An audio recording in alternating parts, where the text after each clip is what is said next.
Hi everyone and welcome back to another video. So actually going to be continuing our Gladiator series on to episode 3, where we only loot players that we kill. And last episode we did find a few guys in the darkness with a kind of convenient kill on this rogue, which supplied us with the pots. And then we catch this wizard trying to sneak through that doorway and get ourselves a decent little return. So our inventory is looking kind of nice, honestly. Better than I expected. And we're going to run just basically our standard armoring sword with Slayer. We'll see in the pregame lobby we got a guy with a falchion with a decent pendant for some reason, kind of thrown in there. So this is actually game 4, and I will be sharing game 5 in this episode as well. And just to see kind of how high we can get our loot total and our kill count after 5 games. So in this one we clear some mobs early. Not a horrible spawn because it actually puts you fairly close to one of my favorite rooms.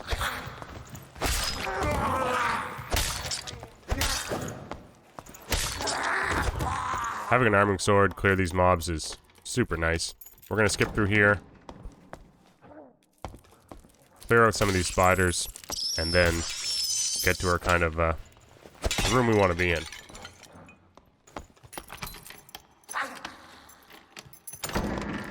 The reason why I like this room so much is simply because you have so many options for escape.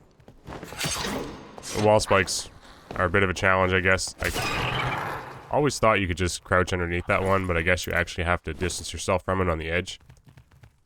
So we're forced to kind of, you know, heal back some of that HP, and we're down to 80, which is fairly low, actually. So we drink a pot, rest up to make this a little quicker, and then head on up. I always prefer going up the stairs rather than being stuck in that room with the skeleton wizard and death beetles. Take another hit from that mob because I honestly expected my arming sword to one-tap it. And then we kind of get this little interaction with the bard. Honestly, as much as I want to kill this guy, I realize how difficult it is for him to be playing bard. Like, look at the... He's getting pushed by zone. Doesn't really have any good weapon options right now. He's just a sitting duck. Like,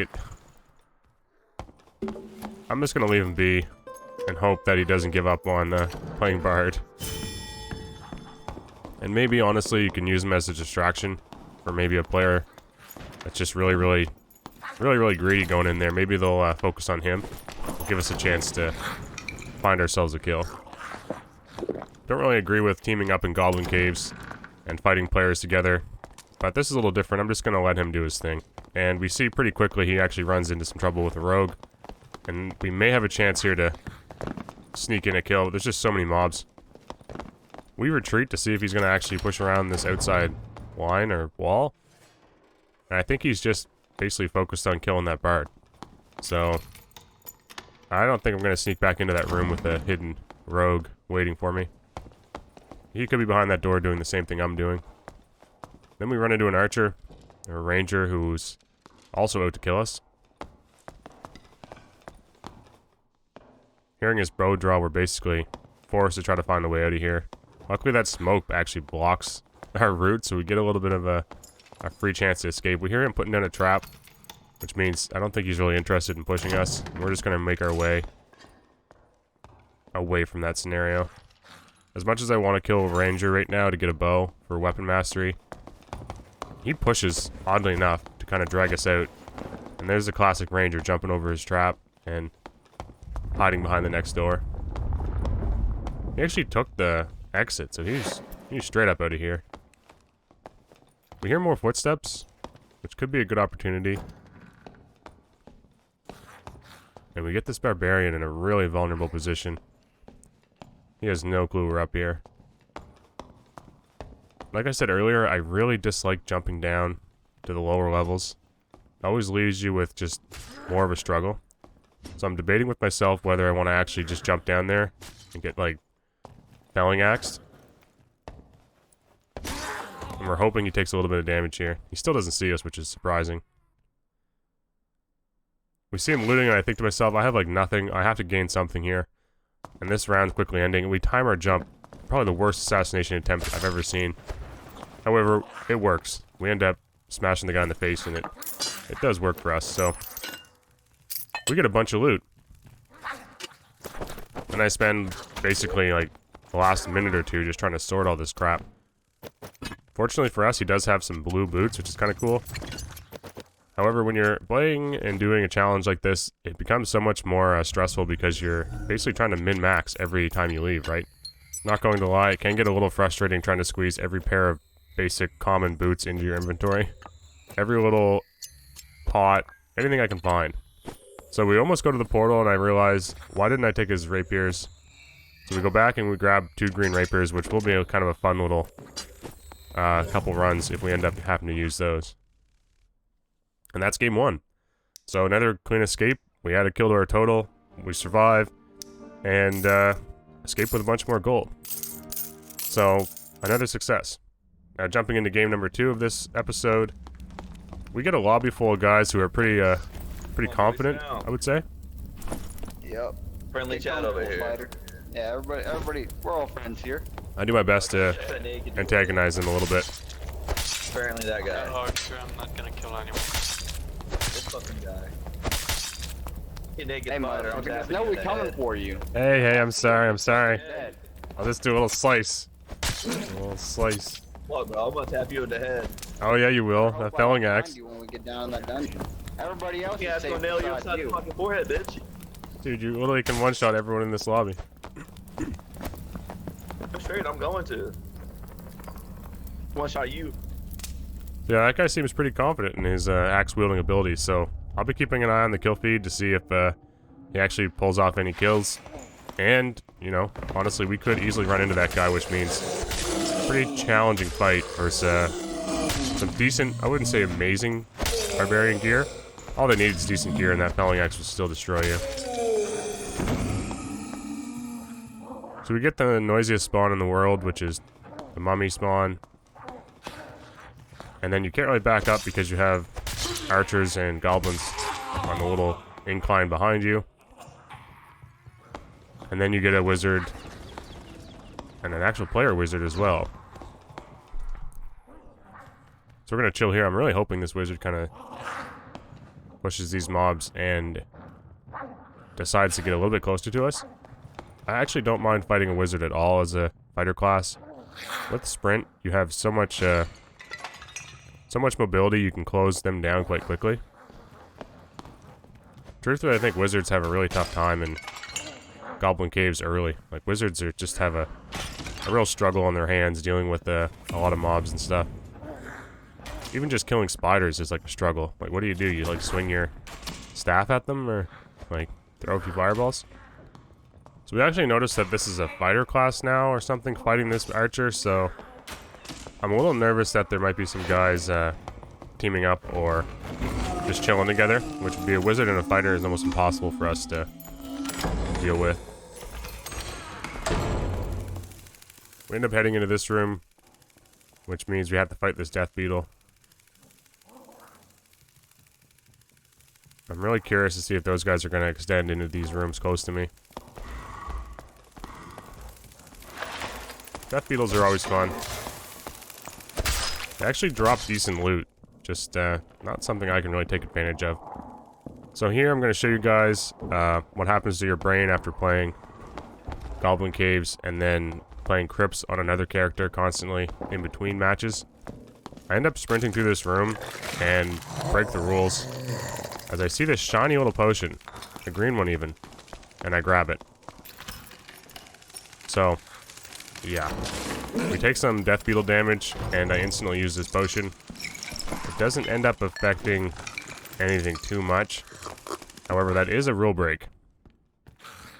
So we consume the forbidden fruit and then move on with our lives. Where we spot a fighter class kind of heading into a room where I want to catch him, because if he loots that room and we kill him, there might be some really good items in it for us. So we take a chance here, head through the dark, and pray that we can catch this guy still looting. Or at least, you know, have it all looted. So making our way to this fighter that we want to kind of deal with, we actually noticed something interesting in the kill feed. Hey, naked Hey, fighter, I'm motherfucker, tapping no, you we in the coming head. for you. It appears Oscar's green sack was actually ripped open by a goblin and never actually came for us at all. So now we're 1v1ing this fighter, and that is a fight I am willing to take. We don't have any other people or obstacles in our way. No archers. We're gonna let him... Kind of want him to loot a little more, honestly. He knows we're here now, so we kind of have to do this. He uses a sprint. I go with shield. 2 clean hits. 1 would have finished him off. And he friggin' throws himself off the edge. Which I was not expecting at all. If I had landed that last swing, I wasn't expecting him to go that far to the right. And now he's got himself in a terrible position. With mobs all over the place. And we're gonna have a really hard time finishing this kill off. At this point, I'm really hoping he can make it out of there just to get to the end of our blade. Sadly, the goblins have their own plans for that man. So unfortunately, there was some loot to be had, which we missed out on. So we head up top, empty-handed. We decide to take a quick rest and just pray another opportunity comes around. Leaving this game without any loot is not what I'm looking forward to. We do kind of find a guy in the room beyond breaking pots underneath us. I just can't get a good look at him to know if it's a fight I want to actually partake in. Not really interested in getting one-shot by that barbarian.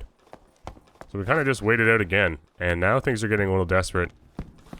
We have a portal here, we have almost nothing in our inventory, and really this is the opposite of what I want to be trying to do.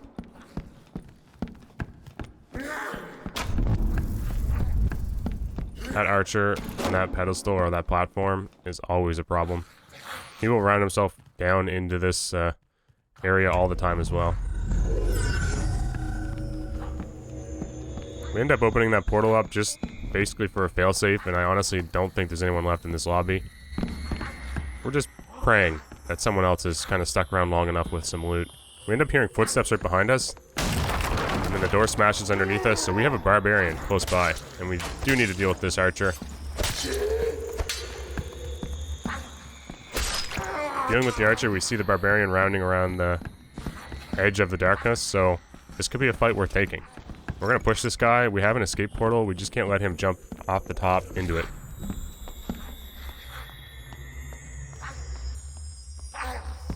I'm really hoping this is the last portal and we can force that guy into our direction. Pot up and then hopefully take this fight on. The portal lottery had other plans and gave him a perfect portal as well. So we go for it. With nothing really to lose other than a couple pots and this arming sword, we decide we're not going to let this guy leave.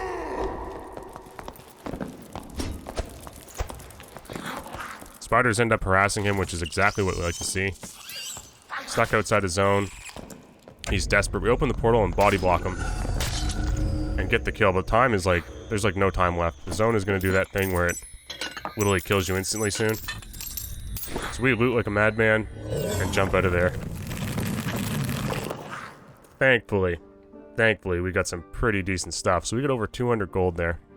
He actually had a whole lot of like greens and blues, which I managed to snag quickly.